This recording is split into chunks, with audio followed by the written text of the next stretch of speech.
بسم الله الرحمن الرحيم نحمده ونصلي على رسوله الكريم اما بعد मोहतरम सदर जनाब सेक्रेटरी मेरा छोटा भाई जमील मिलत कैंप के तमाम बुजुर्ग नौजवान साथी माँ बहन मेरे 11 नंबर तंजीम SPJRC दिगर तंजीम के रहनुमा सबको मेरे तरफ से और सदर दफ्तर SPJRC के जानिब से अस्सलाम वालेकुम। वालेकुम अस्सलाम। पहले हम 2-4 बात बांग्ला में बोल रहे हैं, उसके बाद फिर उर्दू में बोलते हैं। আমি জামিল ভাইয়ের উদ্দেশ্যে 2-4টা কথা বলতে চাই। বর্তমান আপনারা কোনো কথা বলবেন না। বর্তমান বৈষম্যের শিকার যদি বাংলাদেশে কেউ হয়ে থাকে তাহলে আমরা উর্দু ভাষী যারা ক্যাম্পে বসবাস করি তারাই বর্তমান বৈষম্যের শিকার আছে।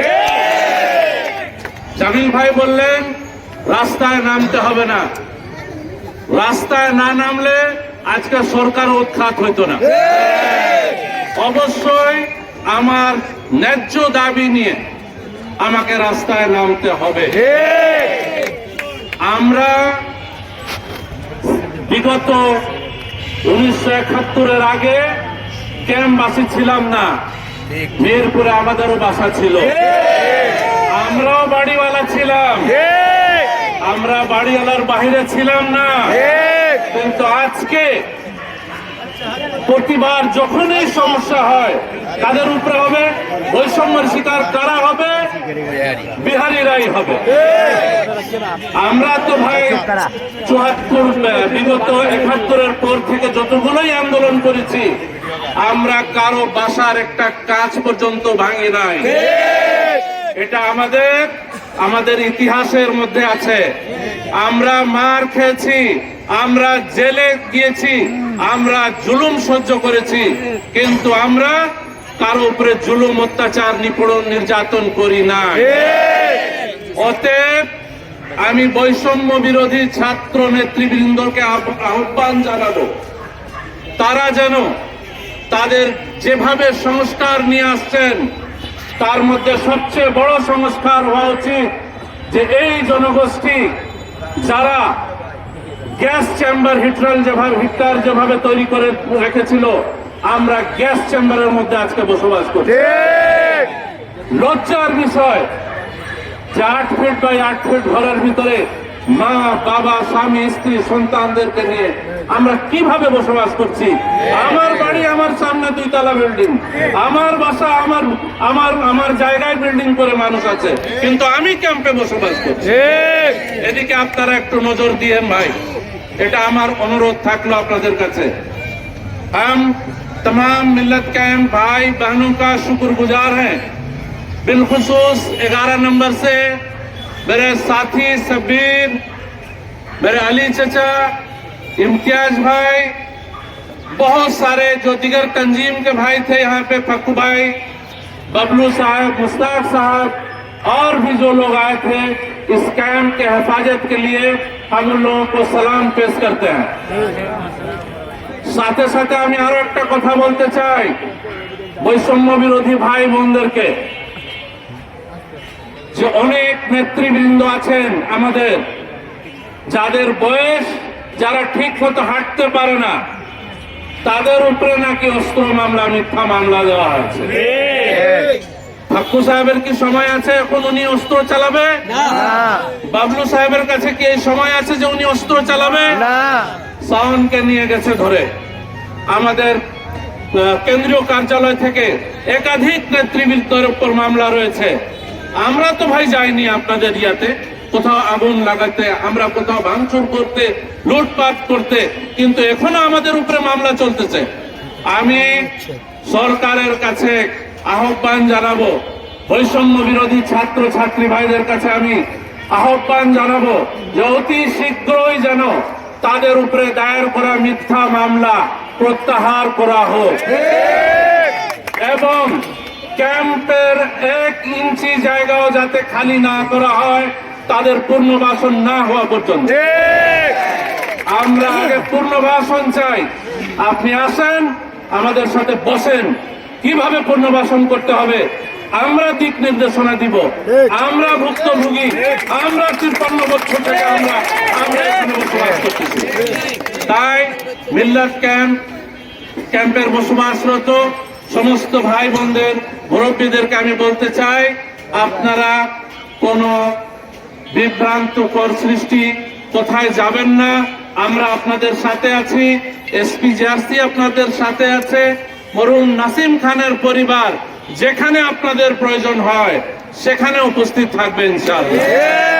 আজকে আমাদের কেন্দ্রীয় সভাপতি এম শওকত আলী সাহেব এবং আমাদের যুগ্ম সাধারণ সম্পাদক ইকবাল ভাইয়েরও আসার কথা ছিল, কিন্তু অতি দুঃখের বিষয় ওনারা আসতে পারেননি। যেহেতু কিছু সাংবাদিক ভাইরা আমাদের হেড অফিসে আসছেন, তাদের কাছে ওনাদের মিটিং থাকার কারণে আমাকে এখানে আসতে হলো। আমি আশা করি আপনারা শান্তিভাবে থাকবেন, শান্তি শৃঙ্খলা বজায় রাখবেন, মাদক থেকে বিরত রাখবেন আপনাদের সন্তানদেরকে, এবং প্রয়োজনে আমাদেরকে সাব্বিরকে, এখানে আলী চাচা, ইমতিয়াজ ভাই, অন্যান্য যারা নেতৃবৃন্দ 10, 11, 12 সবাই উপস্থিত আছেন, তাদের উপরে যদি কোনো নির্যাতন, নিপীড়ন, জুলুম, অত্যাচার হয় আপনারা ওনাদেরকে জানাবেন। ওনারা যারা বৈষম্য বিরোধী ছাত্র আন্দোলন বা বর্তমান সরকারের কাছে বলার, তারা ওই পর্যন্ত আপনাদের পৌঁছে দিবেন খবরগুলো ইনশাআল্লাহ।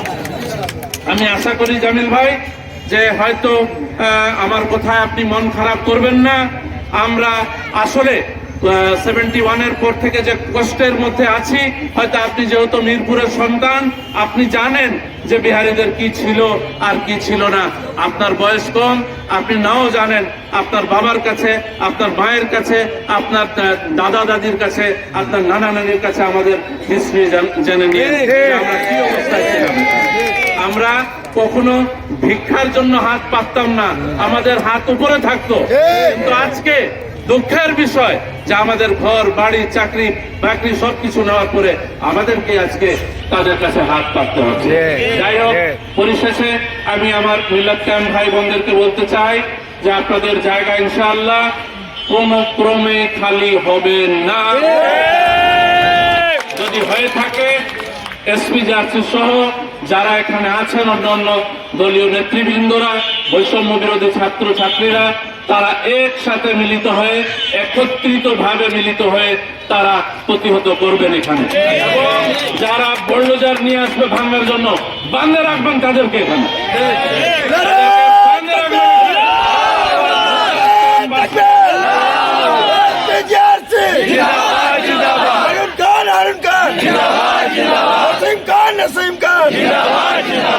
মিল্লাত ক্যাম্পবাসীরা যেভাবে সেদিন সাহসিকতা দেখিয়েছেন, আমি গর্বিত এবং আনন্দিত।